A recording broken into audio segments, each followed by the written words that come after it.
தனுகுரு சொந்தங்கள் எல்லாத்துக்கும் வணக்கங்க.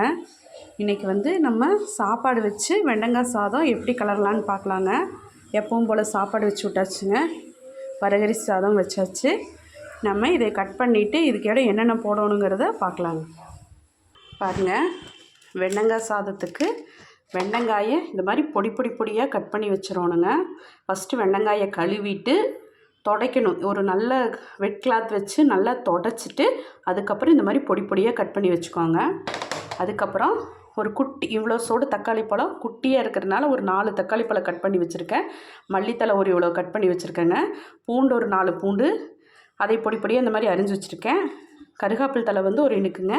வெங்காயம் ஒரு 4 பெரிய வெங்காயம் கட் பண்ணி வச்சுருக்கேன். குட்டியாக இருக்கிறதுனால 4 பெரிய வெங்காயம், பெருசாக இருந்ததுன்னா 2 கட் பண்ணிக்கோங்க. தக்காளியும் பெருசாக இருந்தால் 2 கட் பண்ணிக்கோங்க. நான் குட்டியாக இருக்கிறதுனால 4 கட் பண்ணியிருக்கிறேன். இனி சாதம் எப்படி தாளிச்சு விடலான்னு பார்க்கலாங்க. ஃபஸ்ட்டு கடாய் அடுப்பில் வச்சுக்கலாங்க. ஃபஸ்ட்டு அடுப்பத்தை வச்சுக்கலாம். அடுப்பத்தை வச்சாச்சு. அடுத்தது எண்ணெய் ஊற்றிக்கலாங்க. எண்ணெய் ஊற்றியாச்சுங்க. ஊற்றிட்டு கடலைப்பருப்பு ஒரு இவ்வளோ ஒரு ஸ்பூன் கடலைப்பருப்பு போட்டுக்கோங்க. தாளிக்கிற உளுந்து பருப்பு 1 ஸ்பூன். அப்புறம் சீரகம் போட்டுக்கோங்க. சீரகம் கொஞ்சம் நிறையாவே போட்டுக்கலாம். 1 ஸ்பூன் சீரகம் போட்டுக்கலாங்க. தான் ஃப்ளேவர் நல்லாயிருக்கும். அதுக்கப்புறம் கடுகு போட்டுக்கலாங்க. தேவையான அளவு கடுகு போட்டுட்டு இது நல்லா பொரிஞ்சு வரட்டுங்க. பொரிஞ்சதுக்கப்புறம் அடுத்தது என்ன போடலான்னு பார்க்கலாம். பொரிஞ்சோடனே ஃபஸ்ட்டு பூண்டும் கருவேப்பிலையும் போடுங்க. போட்டுட்டு சும்மா ஒரு வணக்கிட்டு அடுத்தது தக்காளி, வெங்காயம், மல்லித்தலை எல்லாத்தையும் போட்டுடலாம்.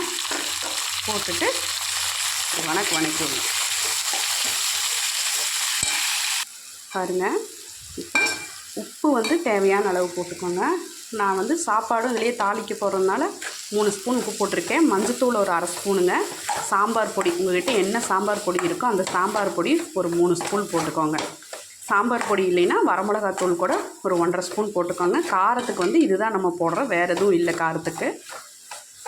இது நல்லா குழஞ்சி வணங்கட்டுங்க.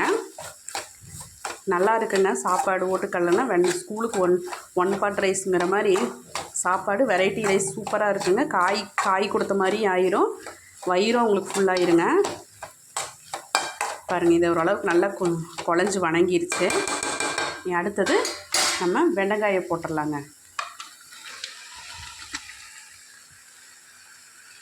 போட்டு ஒரு கிளறி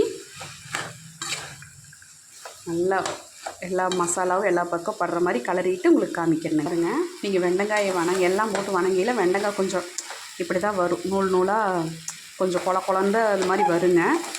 ஒன்றும் பிரச்சனை இல்லை. நீங்கள் இப்படி வணக்கி விட்டுட்டு நல்லா வணங்குச்சுன்னா இந்த பிசுன்னு வர்றது சரியாயிருங்க. பாரு, உங்களுக்கு தெரியுதுங்களா? அந்த பிசு தன்மை போயிடும். நம்ம இப்போ ஒன்றும் பண்ண வேண்டாம். அடுப்பை சிம் பண்ணிவிட்டு நல்ல ஒரு கிளறிட்டுங்க. சிம் பண்ணி மூடி வச்சிடலாம். சிம் பண்ணிவிட்டு லிட் போட்டு மூடி வச்சிடலாங்க. அடிக்கடி கொஞ்சம் ஒரு 2 செகண்ட் ஒருக்கா எடுத்து ஒரு கிளறி மறுபடியும் மூடி வைக்கணும். பாருங்கள், நான் அடிக்கடி எடுத்து இப்படி கிளறி விட்டுட்டே இருந்தேன். இப்போ பாருங்கள், உங்களுக்கு வெண்டைக்காய் வந்து அந்த பிசு தன்மையெல்லாம் வளவளப்பெல்லாம் போய் நல்லா வணங்கி ரெடி ஆயிடுச்சுங்க.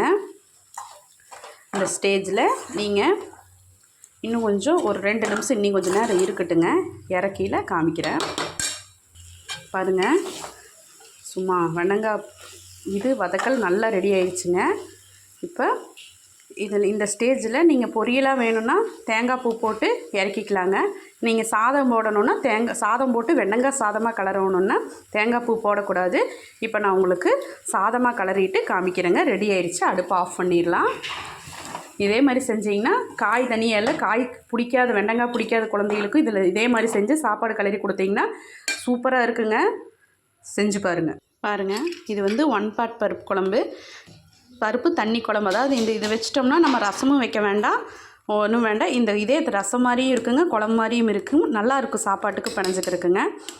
இது வந்து நான் துவரம் பருப்பு ஒரு 2 டம்ளர் கழிஞ்சு போட்டு தக்காளி ஒரு 4 தக்காளி, பெரிய வெங்காயம் ஒரு 2, கருகாப்பில், மல்லித்தழை, பெருங்காயத்தூள், வரமிளகாத்தூள் சாம்பார் பொடி ஒரு 3 ஸ்பூனு, ஒரு வரமிளகா, அதுக்கப்புறம் மஞ்சத்தூள் ஒரு 1/2 ஸ்பூனுங்க, வெந்தயம் ஒரு 1/4 ஸ்பூன் எல்லாம் போட்டு நல்லா ஒரு கலரி விளக்கெண்ணெய் ஊற்றியாச்சுங்க. நீ நம்ம விசில் விட வேண்டியதான். ஒரு 3 விசில் விட்டோம்னா தண்ணி பருப்பு குழம்பு ரெடி ஆயிருங்க. நான் இது நிறைய தடவை காமிச்சிட்டதுனால உங்களுக்கு நான் இதை போட்டுட்டேன்.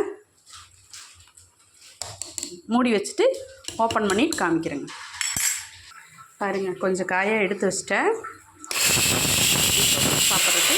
இது வந்து சாதம் போட்டு நான் கிளறிட்டேங்க. எப்படி இருக்குதுன்னு பாருங்கள். அப்படியே லஞ்ச் பேக் வச்சா சூப்பராக இருக்குங்க. மனம் சூப்பராக இருக்குதுங்க. வாசம் அவ்வளோ நல்லா இருக்குதுங்க. நீங்கள் இதே மாதிரி செஞ்சு பாருங்கள், சூப்பராக இருக்கும். மஸ்ட்டு ட்ரை பண்ணி பாருங்கள், நல்லாயிருக்கும். பாருங்க, எப்பவும் போல் சாப்பாடு வெண்டங்காய் சாதம் கலர்னாலே சாப்பாடு ஃபுல்லாக காலி ஆயிருங்க. வரகரிசி சாதங்க, வெண்டங்காய் பொரியல் எனக்கான அளவு நான் எடுத்து வச்சுருக்கேன். அவங்களுக்கு வேணும்னு அவங்களும் சாதமாகவே கிளறி கொடுக்க சொல்லிட்டாங்க. அதனால் அவங்களுக்கும் வெண்டங்காய் சாதமாகவே கிளறி வச்சாச்சு. பசங்களுக்கும் பேக் பண்ணி விட்டாச்சு. தண்ணியாட்ட பருப்பு கடைஞ்சாச்சு. தயிர் மட்டும் இருந்தால் போதுங்க. இன்றைக்கி லன்ச்சு இதே போயிடும். சாமிக்கும் வெண்டங்காய் சாதம் சாப்பாடு வச்சாச்சுங்க. இது வரைக்கும் தனுகுரு விலாக்ஸை பொறுமையாக பார்த்ததுக்கு ரொம்ப நன்றிங்க. என்னோடய சேனலை தனுகுரு விலாக்ஸை எல்லோரும் சப்ஸ்கிரைப் பண்ணி வச்சிங்கன்னா நான் வீடியோ போட்டால் உடனே உங்களுக்கு வந்துடுங்க. இதே மாதிரி வெண்டங்காய் சாதம் செஞ்சு பாருங்கள், சூப்பராக இருக்கும். நாளைக்கு இன்னொரு சமையலில் பார்க்கலாங்க. இது வரைக்கும் என்னோடய வீடியோ பொறுமையாக பார்த்ததுக்கு ரொம்ப நன்றிங்க.